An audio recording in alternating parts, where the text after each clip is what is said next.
حضرت کے بابا لال بادشاہ مری آج بامقام اسلام آباد ڈھوک جیلانی بھارکو سے آپ سے مخاطب ہوں۔ میرے ساتھ بیٹھے ہوئے تمام شورا دونوں جانب یہاں ڈھوک جیلانی سے تعلق رکھتے ہیں۔ سادات الاکرام تشریف فرمائے، سادات الاکرام کے ساتھ ساتھ دیگر برادریوں کی تمام نمائندگیاں موجود ہیں۔ یہاں ایک حادثہ آج سے 2 دن پہلے 7 سفر اور یہ 23 تاریخ بنتی ہے۔ 23 تاریخ رات میں ایک واقعہ رونما ہوا اتنے سینسٹیو دنوں میں، جبکہ چیلم امام حسین علیہ السلام سر پہ، انتظامیہ ادارے دن اور رات خدمت کر رہے ہیں، کوشش کر رہے ہیں کہ سب مل کر چیلم امام حسین علیہ السلام کو بخیریت سے اختتامی مناظر کی طرف لے کر۔ اس کے باوجود ایک سوالیہ نشان ہے کہ جو تیاریاں کی جا رہی ہیں، حکومت اس میں بڑھ چڑھ کے ہمارے ساتھ ہے، ہمیں تحفظ فراہم کیا جا رہا ہے، اداروں کی طرف سے ہمارے لیے بہتر سے بہتر اہتمام کیا جا رہا ہے، ہماری حفاظت کا اہتمام کیا جا رہا ہے۔ اس تمام دورانیے کے اندر بامقام ڈھوک جیلانی سے ایک سوالیہ نشان کھڑا ہوتا ہے جو کہ وفاق سے ٹوٹل 8 کلومیٹر کے فاصلے پر دور ہے۔ اب اس 8 کلومیٹر کے فاصلے میں مومنین کے ساتھ ایک حادثہ پیش آتا ہے کہ رات گئے ان کے گھر پہ فائرنگ ہوتی ہے، جبکہ اس سے 1 دن پہلے ان کا یہاں جلوس تھا، ماتمداری تھی، باقاعدہ اسلامی جمہوریہ پاکستان کے آئین کے مطابق تحریری طور پہ ان کے پاس اپنا روٹ موجود تھا، ان کے پاس اپنا تمام تر پیٹرن موجود تھا، کوئی بھی انہوں نے انلیگل جلوس نہیں لایا، نہ ہی انلیگل ان کا ٹریک تھا۔ میری آپ سے صرف گزارش یہ ہوگی کہ میں یہ دیکھنے والے کیمرے کے تھرو ڈی سی اسلام آباد، اسسٹنٹ کمشنر اسلام آباد اور ان کے ساتھ ساتھ آئی جی اسلام آباد قبلہ شاہ صاحب آپ سے ایک گزارش کروں گا کہ یہ آپ کے لیے ایک سوالیہ نشان ہے کہ مومنین کو تحفظ کیوں نہیں دیا جاتا۔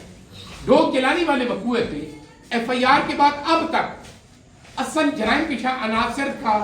کیوں نہیں نام واضح کیا گیا، یا اگر ایف آئی آر دی گئی ہے تو وہ اب تک آپ کے ادارے کے پاس کیوں نہیں پہنچی، اور اس پہ مزید اگلی فردر جو قانونی پروسیڈنگ ہوتی ہے وہ کیوں نہیں عمل میں لائی گئی۔ اس کے ساتھ ساتھ بامقام ڈھوک جیلانی میں آپ سب افسران کے نوٹس میں کہ سابقہ 3-4 سال سے ایک خلش چل رہی ہے، ایک اختلاف چل رہا ہے، ایک ناراضگی چل رہی ہے، اور یہاں سے ہر سال کوئی نہ کوئی ایک ایسا ناخوشگوار واقعہ رونما ہوتا ہے جو کہ آپ تمام سرکاری طور پہ لوگوں کو باخوب علم ہے۔ آج تک اس کا پراپر طریقے سے تدارت کیوں نہیں کی گئی، آج تک وہ پراپر طریقے سے مینج کیوں نہیں کی؟ جن لوگوں سے ان کو خطرہ ہے یا جن لوگوں کو ان سے مسئلہ ہے یا ان کو ان سے مسئلہ ہے، وہ تو آپ تمام انتظامیہ کو باخوب علم ہے۔ اب آیا کہ آپ نے اس کا فیصلہ فرمانا ہے کہ کیا مشن حسین علیہ السلام میں جو اسلامی جمہوریہ پاکستان سے تحریری طور پہ انہوں نے اپنے روٹس پرمٹ کیے ہوئے، جو آپ نے خود ان کو الاؤ کیے، اس کے تحفظ کو قائم رکھنا، یقینی بنانا آپ کا کام نہیں ہے؟ کیا ان کا دفاع کرنا یا ان مومنین کی جان و مال کا حفاظت کرنا آپ کی ذمہ داری نہ ہے؟ کیا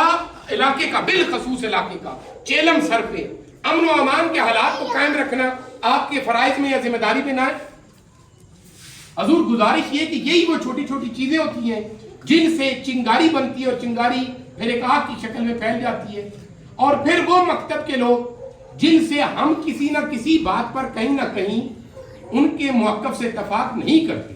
اسی طرح کسی نہ کسی جگہ پہ وہ ہم سے اتفاق نہیں کرتے۔ ہم نے کبھی اس پہ اعتراض نہیں کیا کہ وہ کس جگہ ہے اور ہم کس جگہ ہیں۔ ہم اپنے موقف کو اپنے نظریے کے مطابق پیش کرنے کے ذمہ دار ہیں، وہ اپنے موقف کو اپنے نظریے کے مطابق پیش کرنے کے ذمہ دار ہیں۔ یہ تو بات دو ٹوک ہے، اور پورے پاکستان کے لا اینڈ آرڈر میں یہ بات سیدھی ہو گئی ہے۔ نہ ہم کسی کی ذات پہ جا سکتے ہیں برائی کے لیے، نہ کسی کو ہم یہ حق دیتے ہیں کہ وہ ہماری ذات پر، نہ ہم خود ایسا کوئی الفاظ یا کوئی گفتگو کرتے ہیں جس سے لا اینڈ آرڈر کی سچویشن خراب ہو، نہ ہی ہم ایسے کسی اقدام کا ساتھ دیتے ہیں، اور نہ ہی ہم مومنین کبھی زندگی میں ایسا ہوا ہو کہ ہم ایسا کوئی اقدام کریں جس سے لا اینڈ آرڈر خراب ہو۔ ہم نے ہمیشہ کوشش کی ہے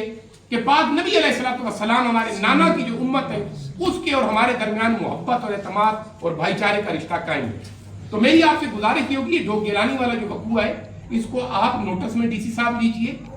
میں گزارش کروں گا آئی جی صاحب سے اسلام آباد سے کہ قبلہ شاہ صاحب آپ ایک ذمہ دار آدمی ہیں، اور اللہ پاک نے آپ کو ایک ذمہ دار سیٹ سے نوازا ہے، آپ 20 چیز پہ نوٹس لیجئے۔ S H O بھارکو